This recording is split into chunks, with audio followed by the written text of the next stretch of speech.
Hey everyone, how's it going? Let's take a look at how to set up the Pocket client. So we're going to run through installing the program as well as some of the initial configuration to get it running for the very first time.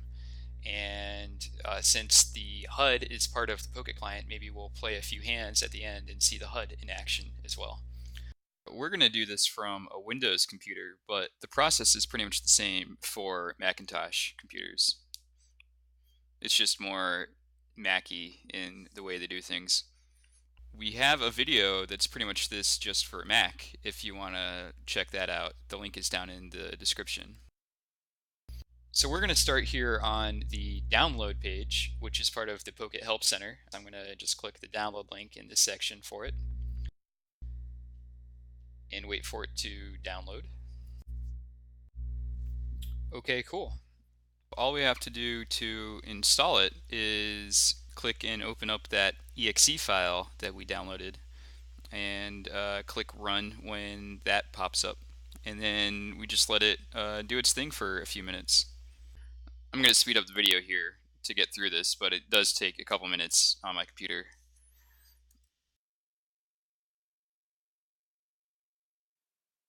Alright, so next you're going to log into your Pocket account on this window.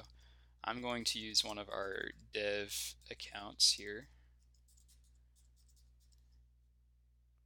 and click login.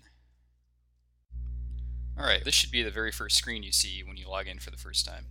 So the way Pocket works, of course, is by uploading hand histories to our servers, and these are generated by the poker sites as you play poker. We take these hand histories and turn them into databases and crunch numbers to give you products like the HUD and all the visualizations and everything. So for that to happen, we need to tell Pocket where the hand histories are stored on your computer. With this screen, we've gone ahead and scanned some common locations, such as the default PokerStars location, since I play on PokerStars, and found some hand histories here. So all I have to do is make sure that this is checked and click Add Selected Directories. If you have hand history stored somewhere else that we didn't detect automatically, you can find them manually through the Add Directory button, or you can scan again for those common locations with this button here.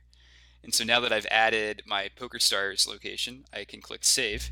And it's also worth pointing out right now that the Pocket application is running up here in the system tray.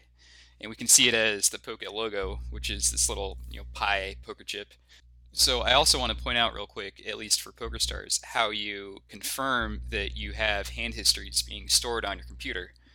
You go into the settings window on PokerStars, and then you click playing history, and then hand history.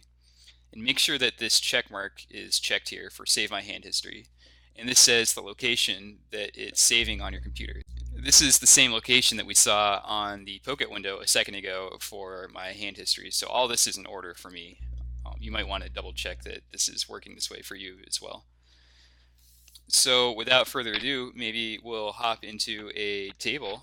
I'm just going to play a quick micro and maybe do a montage or something while I wait for hands to get dealt. And I'm not very good at playing and talking at the same time anyway, so we'll speed this up a little bit. So right before you get the HUD for the very first time, you might see this window, which is asking you to confirm which players you want to be treated as heroes in these data sets. A hero is yourself, and then you're surrounded by opponents at the poker table. But this is like another level of check to make sure that you're getting the right data. So we have the HUD now. You can see it over every player and a bunch of stats and numbers underneath each player. And you might notice I've got a little note written about myself here, and I can just click on that to take more notes about myself or any other player. Maybe tag them with a few tags. You can change the way these boxes look by editing the HUD style. So maybe I want a different background color, like a gray instead.